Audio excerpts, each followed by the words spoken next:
Hello, Mary. Hello, Katie. How are you? Oh, it's so nice to be here and to see you again. How are you? How are you doing in Good. Newport? I missed you. You were out of town performing.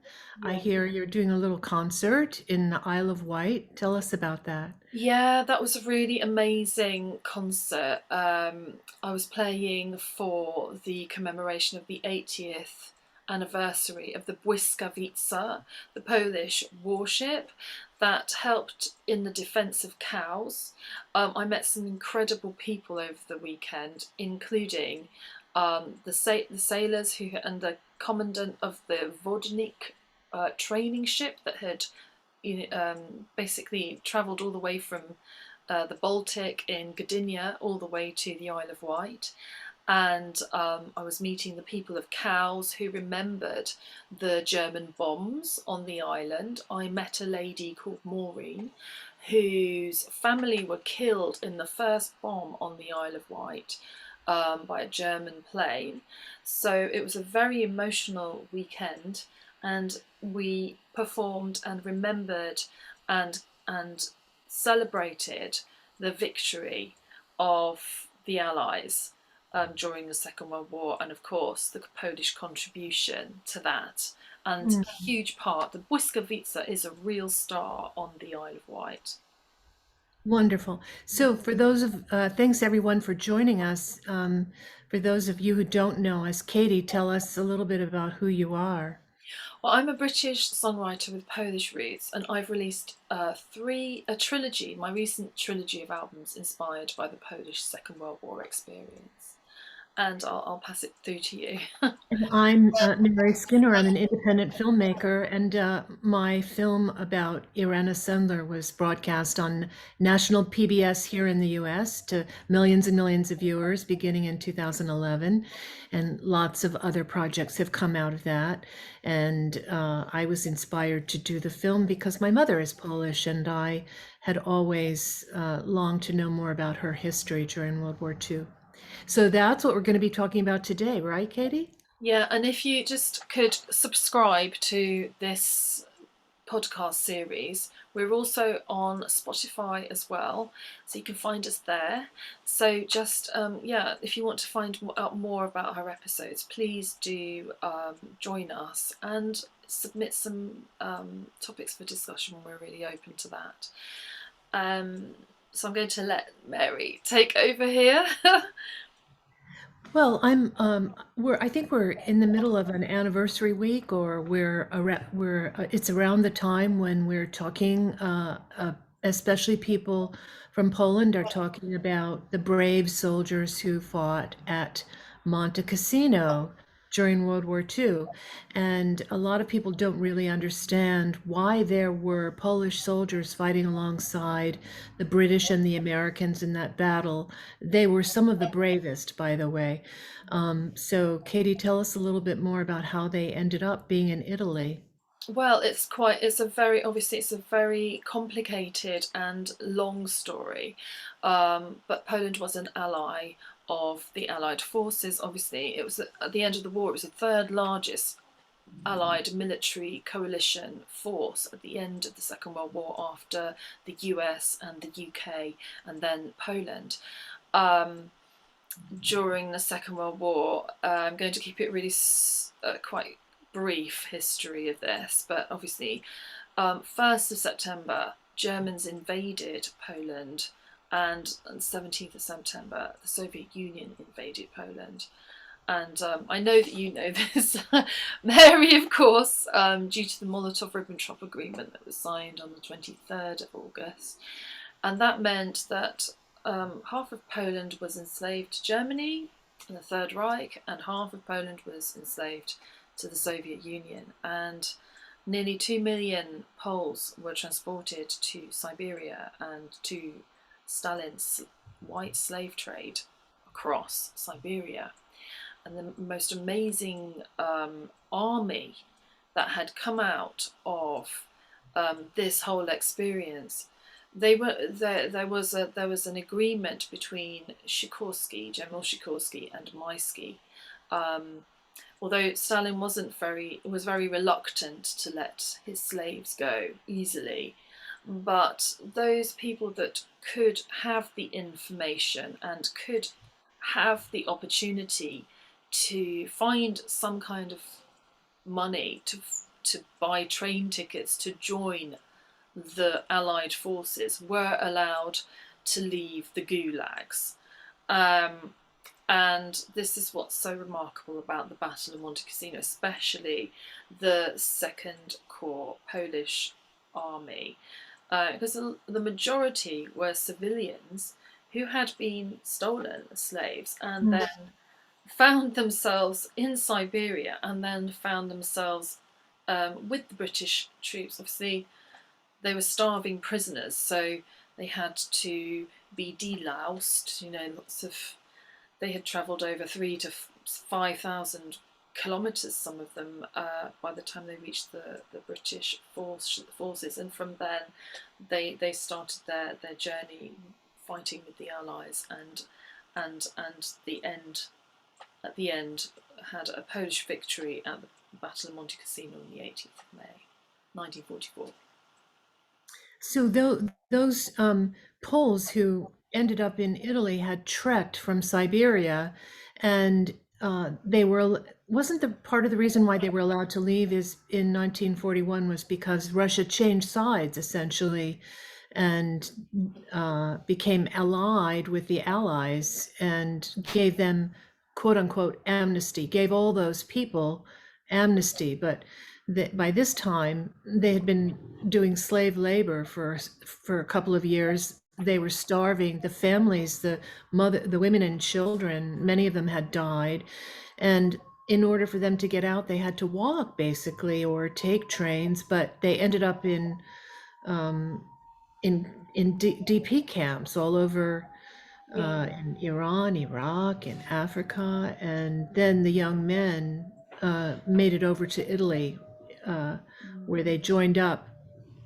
I guess they were Yeah, eager to the fight. word amnesty is a little bit of a contentious word for a lot of Poles because it wasn't really amnesty because they've been stolen, and yeah, you're correct in saying that. It's just like the word amnesty suggests that there was some sort of goodwill from Stalin, but there certainly wasn't any, and lots of Poles never found out that they could leave the gulags and were not given that information. So it was an agreement, but obviously, it's a contentious word because post Second World War, um, the reign of terror from Stalin began in Poland. As we know, Poland was the only Allied nation to be slammed behind the Cold War, and so yes, the second totalitarian regime from Stalin began again. So it's a very complicated set of events. But yes, it's not an easy thing to understand. um, yeah, he So, certainly didn't give amnesty to people because Stalin didn't provide them with food. He sent these prisoners starving away from the country. There certainly wasn't like a chance for them to even have a good meal before they reached the British soldiers. So obviously when they reached the British soldiers, they were in such an appalling state, and they had to be fed for 3 months before they could even hold a gun, uh, right. and deloused, and their clothes had to be burnt, and it was a very tragic state of affairs. These poor Polish people coming to the British troops. I think the British troops were in shock. Those who remember seeing the starving prisoners, yeah. But I guess the young men amongst them were eager to fight, uh, Yeah. and eager to fight alongside the British and um, the Americans by this time. And that was a very difficult battle, wasn't it? They had to scale Monte Cassinos. Do you know more about it, Katie? I don't. I Yes, I know very do. little. And I'd like to just like to point out that a lot of them didn't make it down to the British troops. They had died on the trains coming down, or they couldn't afford the train fares because Stalin didn't give any money for train fares, and they were prisoners. So how on earth they managed to get from Siberia, which is right at the north of the USSR, Stalin's Soviet Union, how on earth they managed to find themselves to Persia is just an absolute miracle. Yeah, I mean, the Battle of Monte Cassino, It took place on the 17th of January to the 18th of May 1944, and we've talked about the Polish victory there. It was a series of 4 offensives carried out by the Allied troops in central Italy, who was a key ally of Germany. So it's already complicated set of understanding here of history. So it was an attempt to break through the winter line and occupy Rome. So it's also known as the Battle of Rome. So Monte Cassino was a mountain above the town of Cassino in Italy, where the Germans had installed several defences in preparation for the Allied invasion. And there's an abbey sat right on the top of the mountain. One of the primary routes to Rome ran through the town of Cassino at the bottom of the mountain, and other routes to Rome had become impassable due to flooding and the difficult terrain. It's made worse by the winter weather. However, due to the German defences above passing along the Monte Cassino route, so it was impossible without first defeating the German troops on the mountain.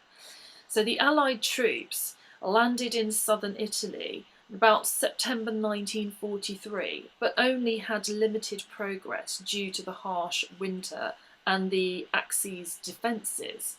So the first attack on Monte Cassino started on 17th of January 1944 as the British Empire, American and French troops fought uphill against the strategic German defences. This was a really difficult battle, and the German defences were extremely well integrated into the mountainside, and there were huge losses, like massive losses.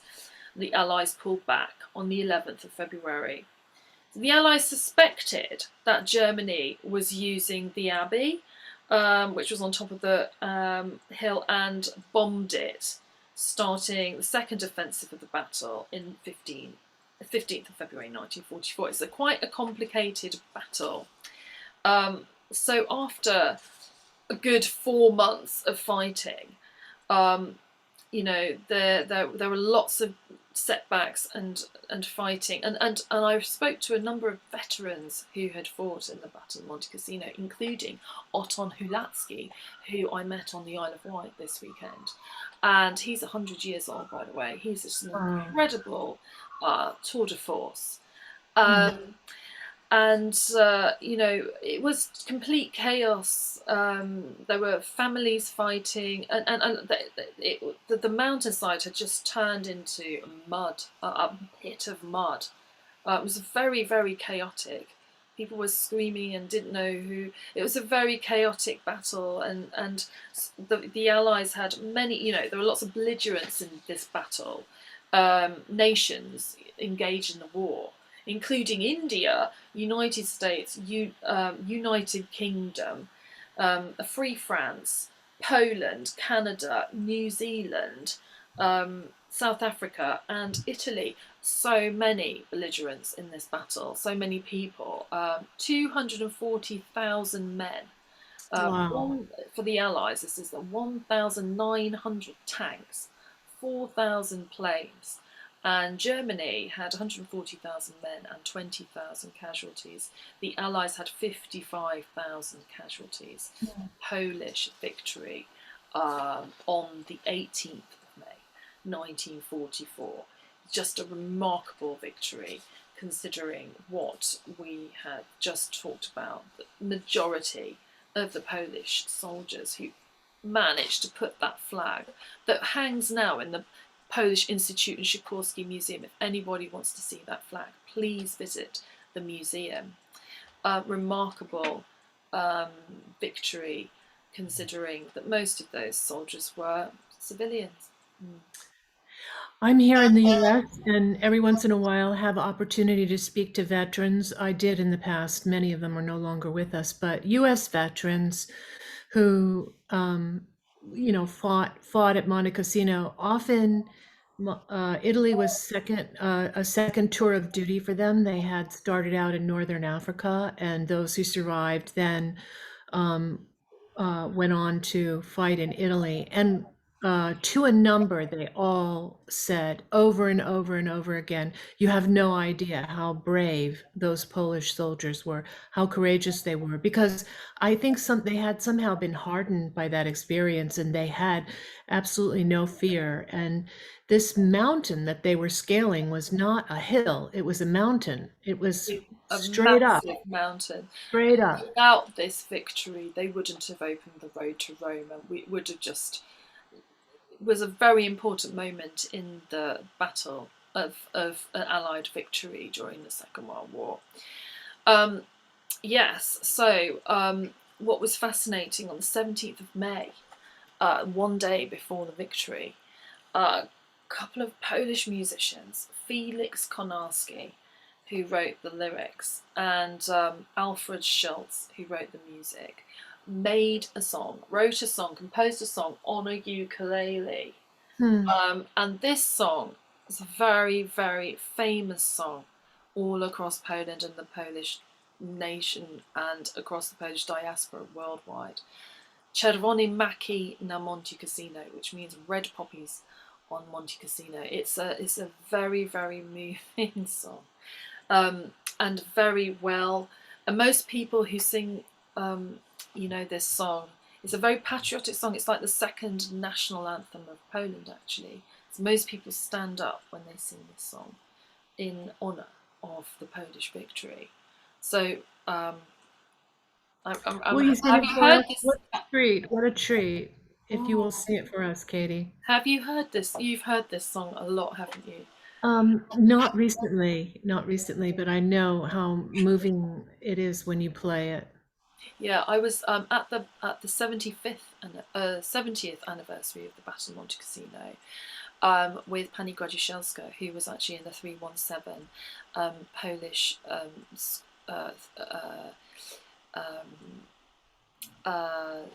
Polish division, actually a female tank drivers and tank division in the Battle of Monte Cassino, and it was just an honour to be there at the Polish cemetery with her. And she was a driver, very small lady. They were delivering all sorts of, Backup supplies. yes, and I've met a number of different drivers there.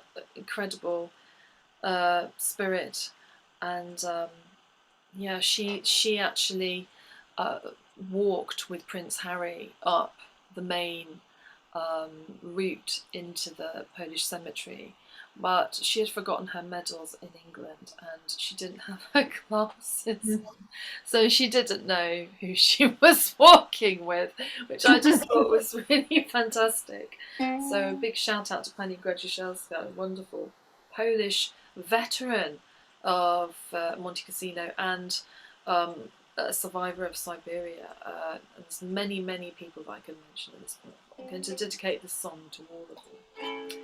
Czy widzisz te gruzy na szczycie? Tam wróg twój się kryje jak szczur. Musicie, musicie, musicie za kark wciąż i strącisz z go skór. I poszli szaleni zażarci, i poszli zabijać i mszczyć, i poszli jak zawsze uparci, jak zawsze za honor się być. Czerwone maki na Monte Cassino, zamiast Rosji piły polską krew. Po tych makach się żołnierz i gina, lecz od śmierci silniejszy był gniew. Przejdą lata i wielki przeminą, pozostaną ślady dawnych dni. I tylko maki na Monte Cassino czerwieńszą będą, bo z Polski wzrosną krwi. Runęli przez ogień straceńcy, nie jeden z nich dostał i padł. Ci samoszeri szaleńcy, jak szli spód rokitny przez lat. runęli impetem szalonym i dostały Judaszy szturm i sztandar swój biały, czerwony zaknieli na gruzach wśród chmur. Czerwone maki na Monte Cassino zamiast Rosji piły polską krew. Po tych makach szef żołnierzy gina, lecz od śmierci silniejszy był gniew. Przejdą lata i wielki przeminą, pozostaną ślady dawnych dni i tylko maki na Monte Cassino czerwieńszą będą, po z polskiej wzrosną krwi. Czy widzisz ten rząd białych krzyży? To Polak z honoru brał ślub. Naprzód im dalej, im wyżej, w tym więcej ich znajdziesz u stóp. Ta ziemia do Polski należy, choć Polska daleko jest stąd, bo wolność grzamy się mierzy. Historia ten jeden ma błąd. Czerwone maki na Monte Cassino zamiast Rosji piły polską krew. Po tych makach szef żołnierzy gina, lecz od śmierci silniejszy był gniew. Przejdą lata i wielki przeminą, pozostaną ślady dawnych dni i tylko maki na Monte Cassino czerwieńszą będą, po z polskiej wzrosną krwi i tylko maki na Monte Cassino czerwieńszą będą, po z polskiej wzrosną krwi. Oh, Yes, it's a very important beautiful. song. Very important song. Beautiful. Yeah. Yes, I'm going to do in our next meeting. This is a symbol of somebody, some corporal, an animal actually. A Syrian brown bear. Making me sneeze. Bless you. The little animals making me sneeze. But I was thinking, Katie, I just wanted to say one thing. A shout out to all my Polish friends whose fathers were there, and the song is in their honor too. All my Polish friends here in the US whose fathers were there. Yes. Yes. And everybody here in Great Britain whose family and fathers were there too. Mm-hmm. It was an absolute very, very difficult battle, and unbelievable bravery, just incredible to even think about those brave The odds, and what fearless young men they were. 55,000 allies. And there are cemeteries now. You can visit all the cemeteries. There are cemeteries with Australian, American, as I said, all the belligerents there, Indian. So it's a multinational allied campaign to open that road to Rome. And it was an honour. In 2014, I performed on the 18th of May 2014 in the centre of the town. And It's spectacular. Yes, and I was able to perform in front of Pani Gładziszewska, who's in her wheelchair. She had come, and there are no words really. There's just absolute bravery and commemoration for everybody who fought there. So yes, lots of friends here, living and absent, who remember that battle. So yeah. And so that's reminding us of our brave friends and family in Ukraine, and a little bear who's been thinking about them. Yes, I wonder where he is. I wonder if he is here. Is he here to join us today? It's No. Paddington, Oh, it's and Paddington. he's wearing his Polish badge today, his Today he's red wearing, Polish. yes, he's got his yellow and blue Ukraine outfit on. Obviously, we are remembering our brave leader in Ukraine, President Zelensky. By bringing him out, we are showing solidarity. Because Mary, why are we doing that?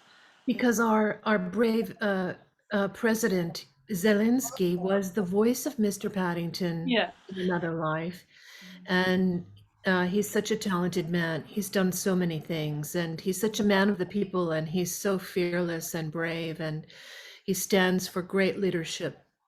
Could we have that kind of leadership in the world one day, everywhere?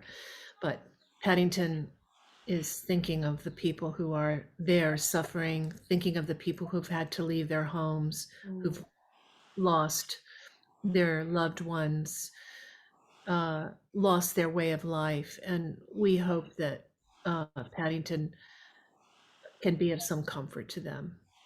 Polish people as well, because we understand this loss of country, loss of home, um, refugee status. It's almost bringing back that for us. It's absolute necessity. There is no other choice but to help and support those people in Ukraine and who have left Ukraine.